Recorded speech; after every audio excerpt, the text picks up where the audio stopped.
Welcome to this Q&A session on Fatima. We have several questions about Fatima, and there's a lot of interest on the subject right now because there's been a couple of books written regarding the consecration to the Immaculate Heart that was requested at Fatima. So there's been a lot of talk both online and in various other platforms. The first question that we have is regarding the figure of the bishop in white in the third secret of Fatima. And the question is this bishop in white St. Pope John Paul II? And there's been a lot of contention about this subject, not just recently, but in the past few decades. And some of the people I hold in very high regard believe that it's not a Pope John Paul II. However, I have a different take on it, and I'd like you to listen to it. And this really comes back, this really is a question that emanates from the video that we created as well for the third secret of Fatima vision. And we did mention the bishop in white, however we didn't elaborate and get into the subject. So it's a very timely question and gives us an opportunity to follow up on that subject. So after Pope John Paul II was shot in 1981, he definitely believed that he was the bishop in white.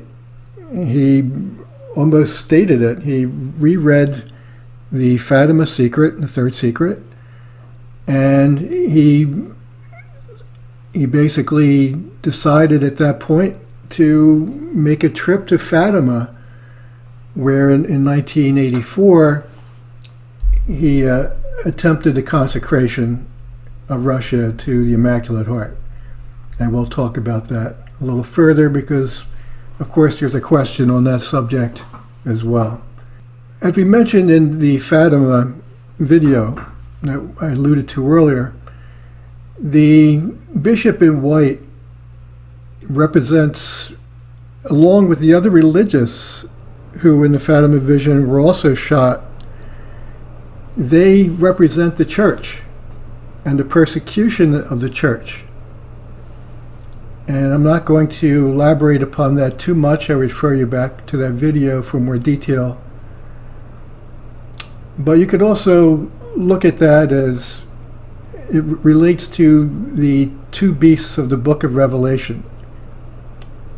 There's the one beast from the sea and the other beast of the land.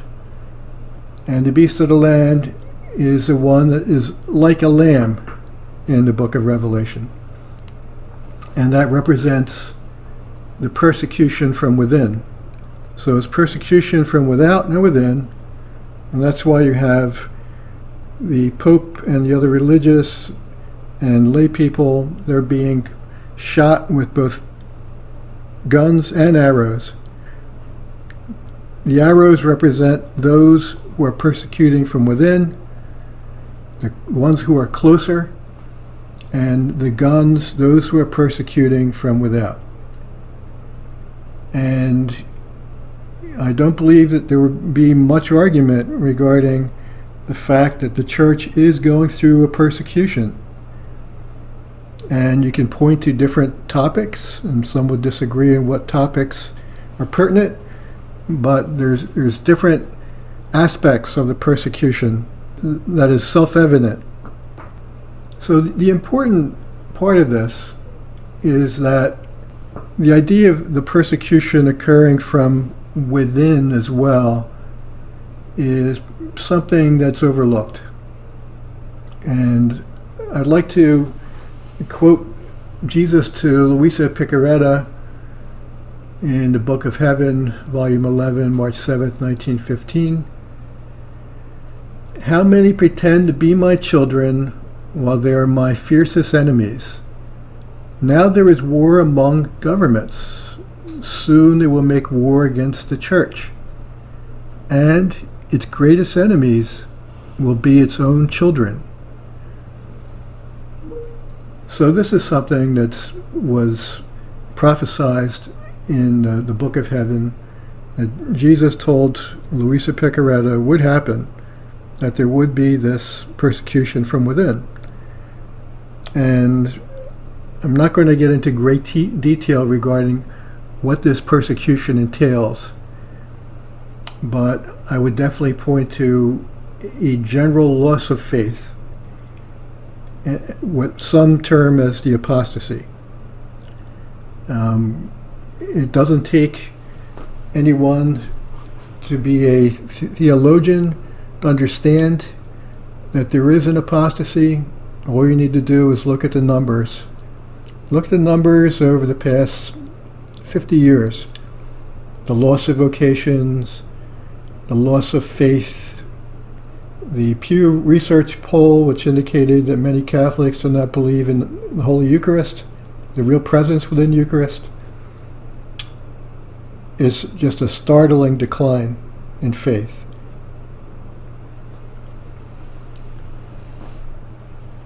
But going back to the bishop in white, although this really is intended to represent the church, it also serves a second purpose. It does serve as a timestamp. In other words, Pope John Paul II being shot indicates that prophecy is for this time. It's not a prophecy in the future. It's a prophecy for now. At the time, we were already suffering from apostasy. There was a great deal of decline in vocations. In the 70s, I'm told that we lost about 60,000 priestly vocations. Some say 80,000. And whether it's 60,000 or 80,000 or it's even 6,000, it's definitely a cause for concern, and it definitely indicates that something is wrong.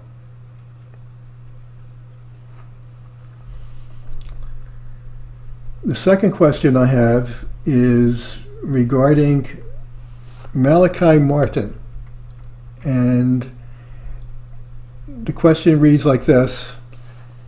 Malachi Martin believes that the third secret of Fatima, as stated so on a radio show, that it is worse than a nuclear war. But however, your view of the third secret seems to be less than that. It seems to be more mild, in other words, to paraphrase what's trying to be said here. First, I've listened to Malachi Martin on that radio show, I believe it was Coast to Coast. I listened to every word that he uttered, and he was on there several times. So I'm familiar with his statements and what he said. And I would state that, yes, what was described in the video, the third secret of Fatima that we did here, Elijah's Cloak, is definitely worse than a nuclear war. Because a nuclear war can only kill the body.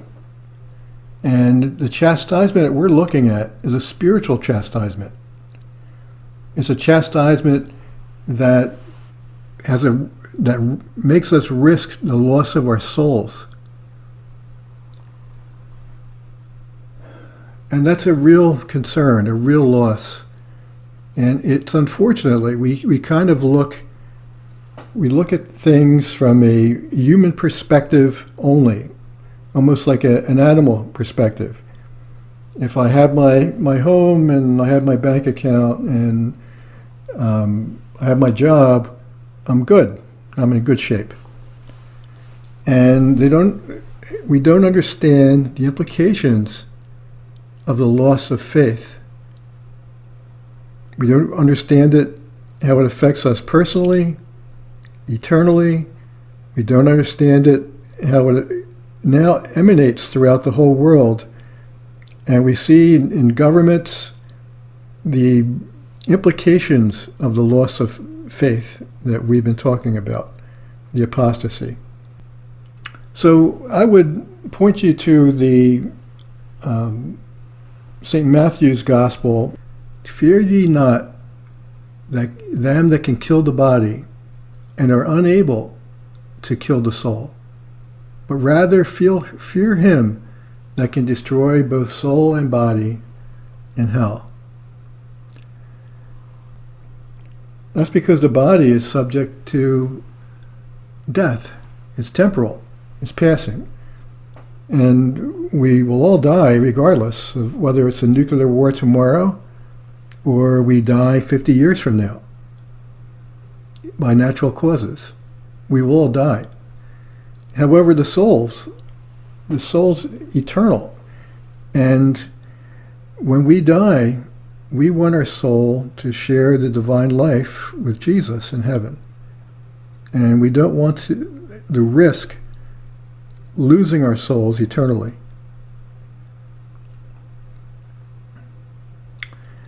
And I would add another statement from Luisa Picaretta's Book of Heaven. And Jesus tells her and explains to her, the greatest chastisement is a triumph of the evil.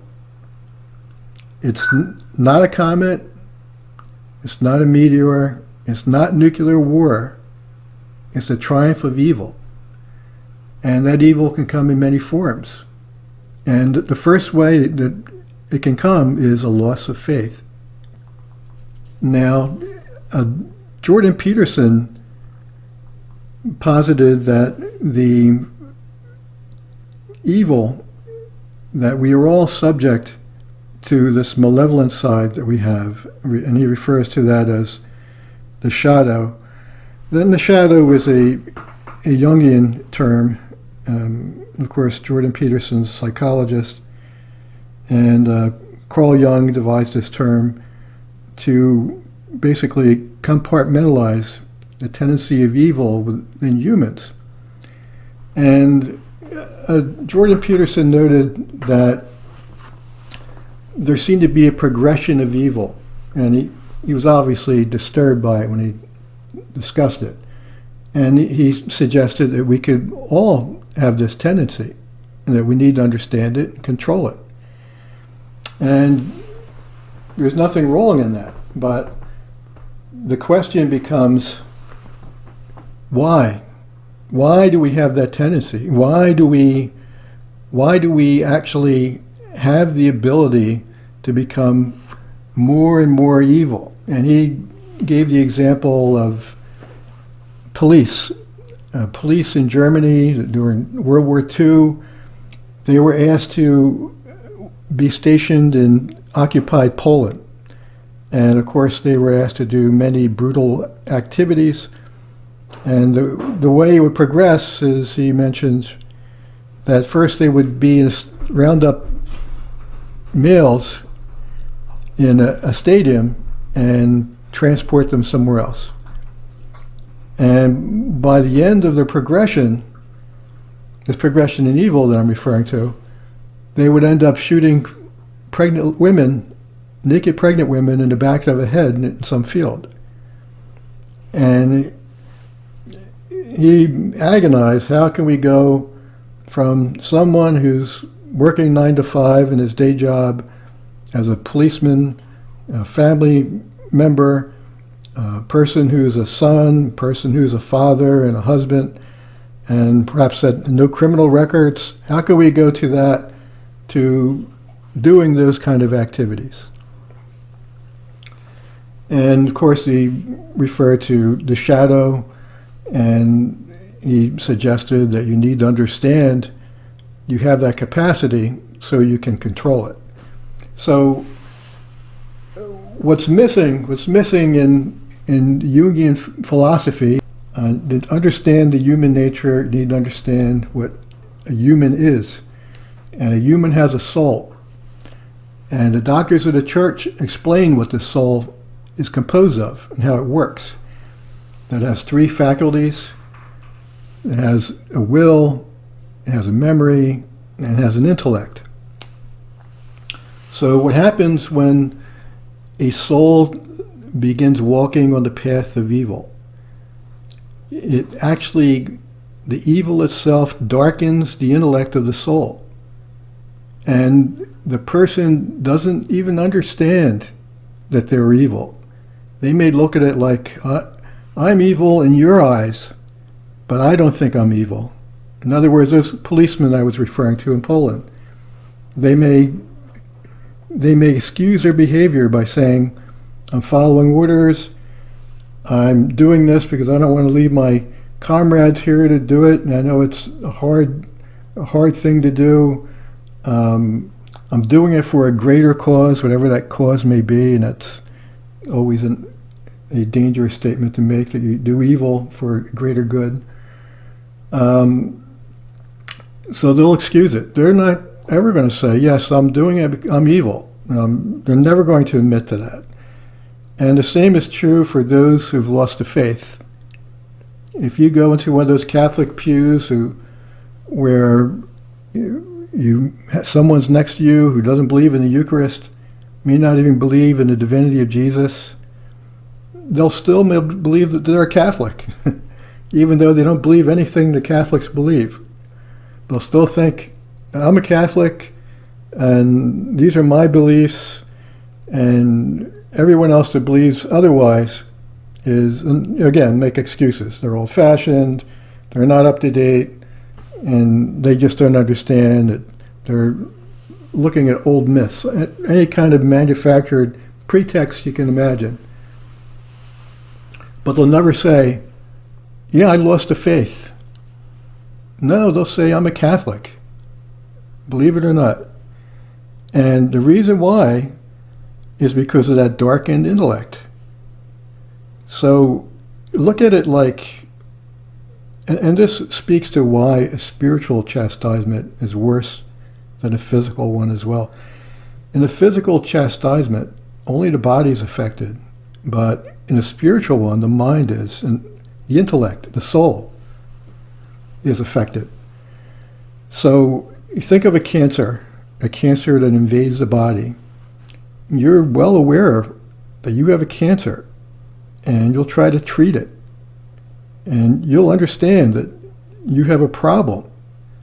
Whereas a spiritual cancer, which is a loss of faith, it's the adaptation of evil, basically. It darkens your intellect in the sense that you don't even understand that you have this spiritual cancer. And if you don't understand you have a problem, you can't treat it and you can't deal with it. And that's why you see progression of evil. And in those people that lose faith, those people that have lost the faith, it's also a progression where they'll be, if it suits them, they'll believe anything or disbelieve anything. Doesn't matter whether it's true or not. Next question I have is regarding the Consecration of Russia. And perhaps I saved the most controversial for last. As I mentioned, there's a great deal of discussion and about the consecration of Russia. Before I start, I want to mention what the consecration of Russia entailed. And this was requested by our Blessed Mother and also by Jesus later on, where he was more detailed in what he required for it to Sister Lucia. So there's three elements that Russia, in union with the bishops, and also the whole world. So I'm going to go through the history a little bit and the major points of it, so I don't want to get too detailed. I'm going to try to make this concise. In 1942, Pope Pius XII, he consecrates the world, but he didn't mention Russia specifically, but he made an allusion to it, and with only a few bishops. Now Jesus appeared to Sister Lucia and stated that the consecration was pleasing but incomplete. And the result was that he also said that he would shorten the work So it kind of implies that if the consecration was done, that the war would have been stopped. And maybe if the consecration was done before that, perhaps in the 30s, the war would have been avoided altogether. Now, the interesting thing that I find is, and it could boggle your mind a little bit, but when Jesus came to Sister Lucia and discussed the consecration of Russia to the Immaculate Heart, he also mentioned that we wouldn't do it right away. It wouldn't be done until late. So it makes you wonder, why Jesus would ask us to do something he knows we would not do. But, again, we've talked in other videos, it's a test, basically. Now, Jesus can do anything he wants with Russia. He doesn't really need the Pope to consecrate Russia the Immaculate Heart. He can do whatever he wants with Russia. So this is a test for the Church. You can look at it that way. Now, in 1952, Pope Pius XII was made aware that it was considered to be incomplete in his previous consecration. So in 1952, he published an apostolic letter consecrating Russia to the Immaculate Heart, specifically.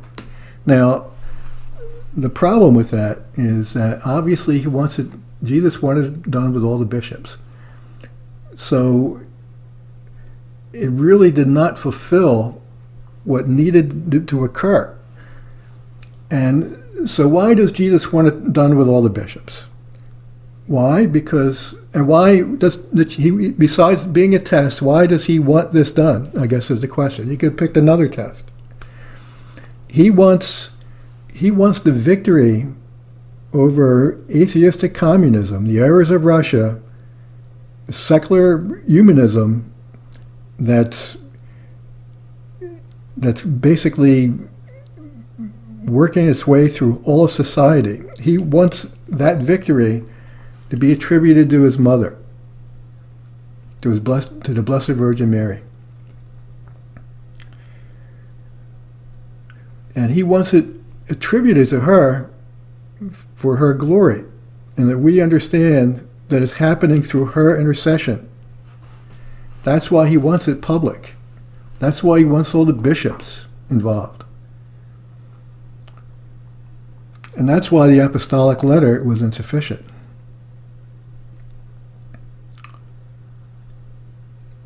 Now, in 1982, this is much later, there's a letter from Sister Lucia indicating that it's not done. We did not heed the appeal of the message. And we see that it has been fulfilled. Russia has invaded the world with her errors. And even more so today. Now, in 1984, and again, to go back to the previous question that we had, the first question, 1981, Pope John Paul II was shot, and this letter came from Sister Lucia in 1982. In 1984, Pope John Paul II at Fatima consecrates the world, and he did that with great fanfare. I remember watching it on television, and it was very public, which is exactly what was wanted by Jesus. But he did not mention Russia specifically. He did mention, however, enlighten especially those peoples on behalf of whom you are awaiting our consecration and offering. So again, is an allusion to Russia, but doesn't mention it specifically. Now, in 7 years later, December 8th, Feast of the Immaculate Conception, 1991, the dissolution of the Soviet Union was announced. Does that mean the consecration was done? No, it doesn't. What it means, it's very similar to the 1942 consecration, where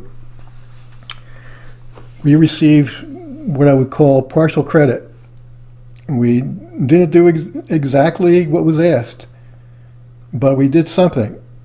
So we received partial credit. We received a blessing from Jesus.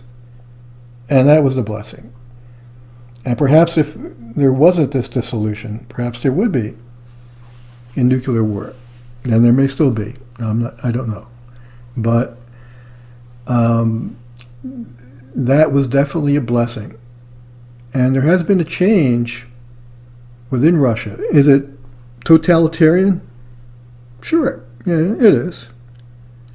But they were vehemently atheistic and anti-Christian, and at least superficially, they now appear to be pro-church, and it may be designed to appease the populace. I can't say for sure, but what I can say, it is definitely a change, and it's a good change. So I would characterize all three in the same manner. They were all good in themselves, but they were not perfectly done per the request of Jesus and Mary. And we should still perform this consecration, and we should do it perfectly, because that's what our Mother in Heaven and Jesus deserve.